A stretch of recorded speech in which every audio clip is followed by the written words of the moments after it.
87% of Ansible playbooks in production have critical error handling flaws, and AI just exposed why. Wait, are you saying most teams are running broken automation code? So we're covering the AI prompting techniques, the Jinja 2 logic fixes, and actual production-grade patterns? By minute 4, you'll have the exact playbook template that catches every edge case. Let's get into it. Welcome to the Platform Engineering Playbook Daily Podcast. Today's news and a deep dive to help you stay ahead in platform engineering. Today, we're diving into how to collaborate with AI to improve your Ansible skills. Stick around to the end for today's headlines. Let's dive right in.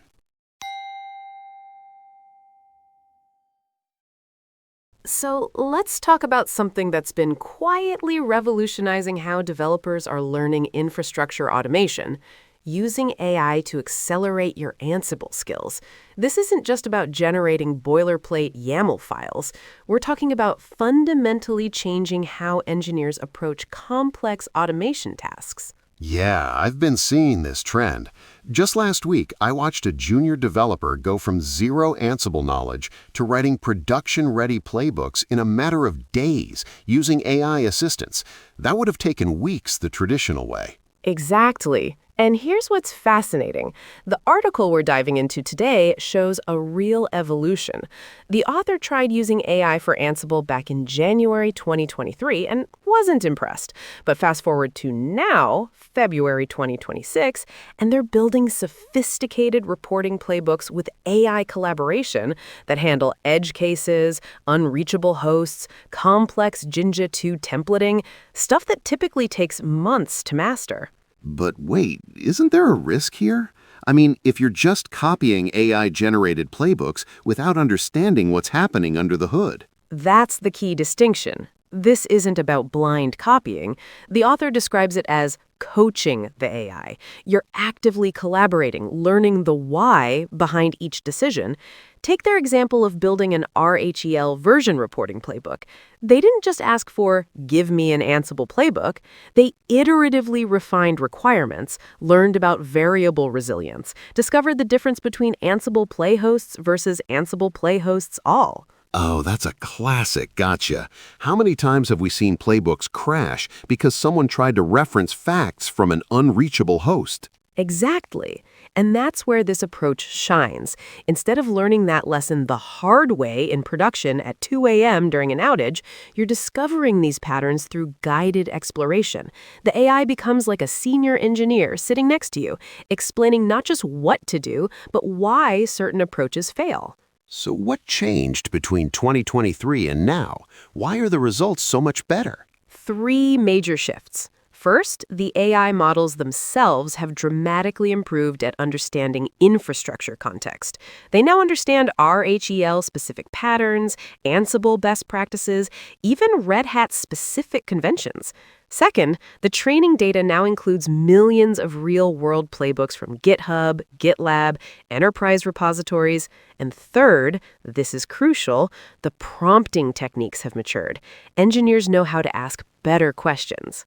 That last point is huge. I remember trying ChatGPT for Terraform in early 2023 and getting garbage because I didn't know how to frame the problem correctly. Right. The article shows this beautifully. They start with, I need to audit my RHEL fleet, but then iteratively refine, handling unreachable servers, grouping by version, formatting output cleanly. Each iteration teaches both the human and the AI more about the problem space. It's not just getting code, it's building mental models. But here's my concern. Are we creating a generation of engineers who can't debug when things go wrong? What happens when the AI hallucinates a solution that looks plausible but is subtly broken? That's exactly why this collaborative approach matters. Look at their Jinja 2 example. They're not just accepting the AI's dictionary grouping logic, they're understanding why you need that underscore variable assignment trick in Jinja 2, why dot update versus direct assignment matters. They're learning the underlying mechanics through exploration rather than rote memorization. Coming up, we'll dig deep into the technical patterns that make AI-assisted Ansible development actually work in production environments, including some surprising benchmarks on code quality and deployment success rates.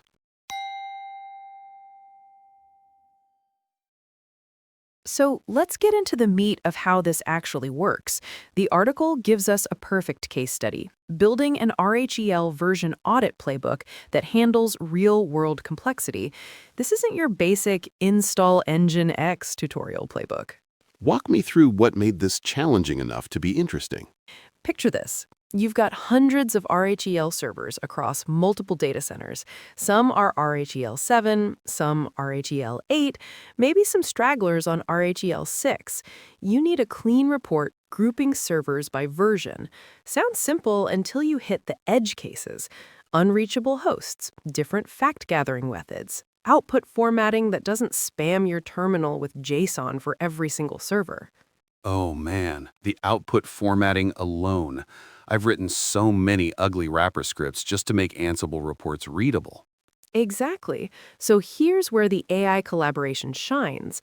The author starts with a naive approach, just gather facts and print. The AI suggests using Ansible_facts_distribution_version. But then they hit the first wall. Unreachable hosts crash the whole playbook with undefined error. This is where traditional learning would have you digging through Stack Overflow for hours.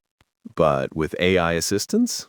The AI explains the difference between Ansible Play Hosts and Ansible Play Hosts All.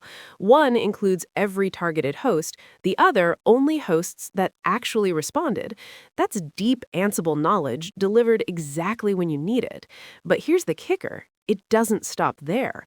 They then tackle the Jinja 2 grouping logic, which is where most people give up on Ansible entirely. Jinja 2 templating is brutal. It's like Python, but not quite Python. The scoping rules are weird. Right. Look at this code they developed together.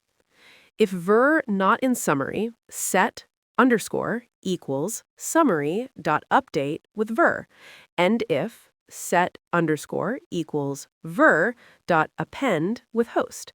That underscore assignment pattern, most Ansible users never discover that. It's using Jinja 2's quirk where set returns none, so you assign to throwaway variable to execute methods for side effects.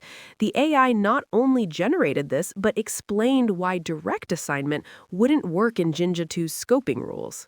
That's actually sophisticated. We're talking about understanding Jinja 2 internals, not just syntax. Here's where it gets really interesting.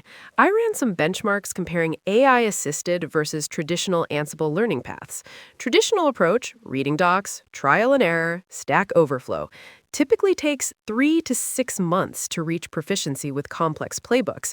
With AI collaboration, we're seeing engineers hitting that level in 3 to 4 weeks. But the quality metrics are what surprised me. Quality how? Less bugs? So Red Hat's internal studies from 2025 showed AI-assisted playbooks had 47% fewer idempotency violations, 62% better error handling, and this blew my mind, 3 times more likely to use proper vault encryption for secrets. Why? Because the AI consistently suggests security best practices that humans often skip when rushing. But doesn't that create dependency? What happens when the AI isn't available? That's why the coaching model matters. Look how the article describes their process. They're not just accepting suggestions blindly. Each AI recommendation becomes a learning moment. Why use delegate to localhost for the summary task? Because you want consistent formatting regardless of which host runs it.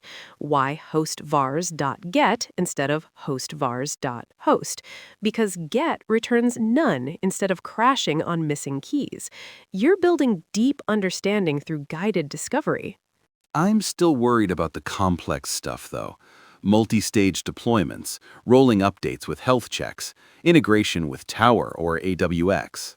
Fair point. Current AI models excel at component-level automation, individual playbooks, roles, even complex modules.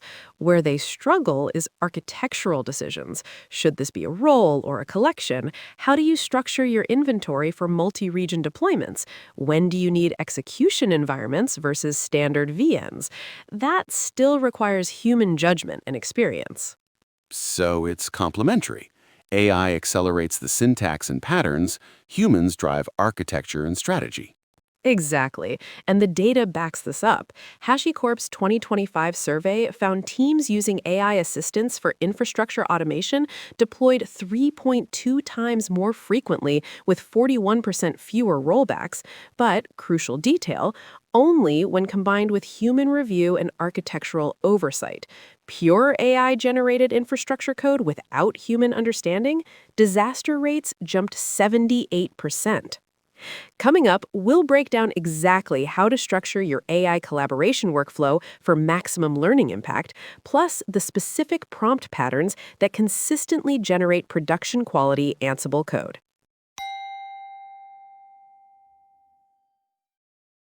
There's a fascinating new development in route optimization.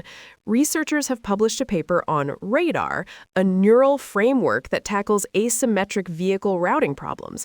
What's clever about this is they're using singular value decomposition and sinkhorn normalization to handle the fact that routes aren't always symmetrical. Asymmetric routing, so like when it takes longer to go from A to B than B to A? That's actually a huge problem in real-world logistics. Exactly. Think rush hour traffic or one-way streets. This could be a game changer for delivery platforms and ride-sharing services. The paper's up on Archive if anyone wants to dive deeper. Speaking of game changers, Pulumi just made their journaling feature generally available, and they're claiming up to 20x faster operations. 20 times faster. That's not a typo. It's now enabled by default for everyone using Pulumi CLI, which means infrastructure deployments that used to take minutes might now complete in seconds. And actually, looking at the Pulumi 3.225.0 release notes, they've made journaling the default behavior. You can still disable it with an environment variable, but why would you want to? Plus, they've added automatic secret handling for invoke outputs and improved provider inheritance. These are the kind of quality of life improvements that make a huge difference day to day. Now here's something interesting. AWS announced Lambda Durable Functions Kiro Power. Jordan, I'm trying to parse this announcement. Yeah, it's bringing Lambda durable function expertise to agentic AI development within the Kiro IDE. Basically, it helps developers build more resilient serverless applications with AI assistance. The timing on this is interesting, 2026 announcement, but the concept of AI-assisted serverless development is definitely where we're heading. Speaking of AI and incidents, Port published a really insightful piece about building an incident management agent.